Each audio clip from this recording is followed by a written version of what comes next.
আমি কচুর শাক করবো। সবাই ছোলা বাদাম এসব দিয়ে করে, আমি আজকে ড্রাই ফ্রুট দিয়ে করবো। আপনারা আমার মতো করে দেখবেন। প্রথমে নুন দিয়ে আর জল গরম করে কচুর শাকটাকে ছাড়িয়ে সিদ্ধ করে নিচ্ছি। এবার সিদ্ধ হয়ে গেছে, এবার জলটাকে ছেঁকে নেব।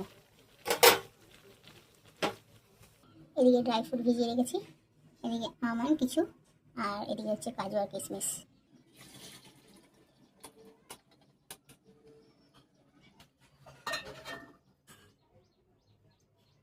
আমি রান্নাটা সরষের তেল দিয়ে করছি, আপনারা চাইলে সাদা তেল দিয়ে করতে পারেন। আপনারা যতটা পারবেন এইভাবে চেপে চেপে জলটা বের করে নেবেন, তাহলে কড়াইতে দিয়ে কম টানাতে হবে। আমাদের সব ভিজেও গেছে, আমাদের খোলাগুলোকে আমি ছাড়িয়ে নিয়েছি।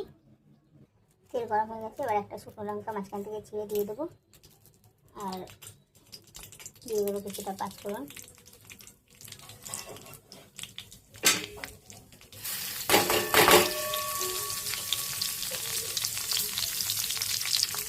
আর এটাকে নেড়ে নেবো মশলার গন্ধ না আসা পর্যন্ত।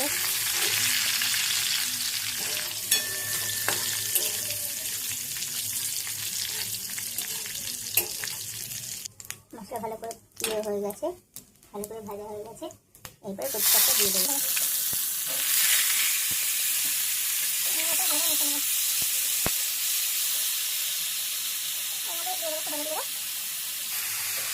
আর দিয়ে দেবো কিছুটা নুন, আবার ভালো করে মিশিয়ে নেবো।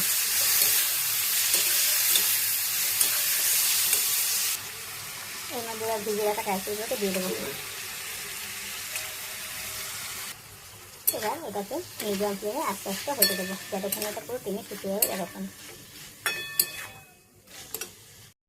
দেখুন আস্তে আস্তে জলটা প্রায় টেনে গেছে, আর একটু শুকিয়ে শুকনো শুকনো করে নেবো, তাহলেই হয়ে যাবে। দেখুন আর একটু শুকিয়ে যাক। তারপরে দেখুন আমাদের নিরামিষ কচুর শাক ড্রাই ফ্রুট দিয়ে রেডি। এবার এটা আমরা নামিয়ে নেবো একটু মিষ্টি দিয়ে। এবার দিয়ে দেবো 2-4 দানা চিনি, এটাকে মিশিয়ে নামিয়ে নেবো।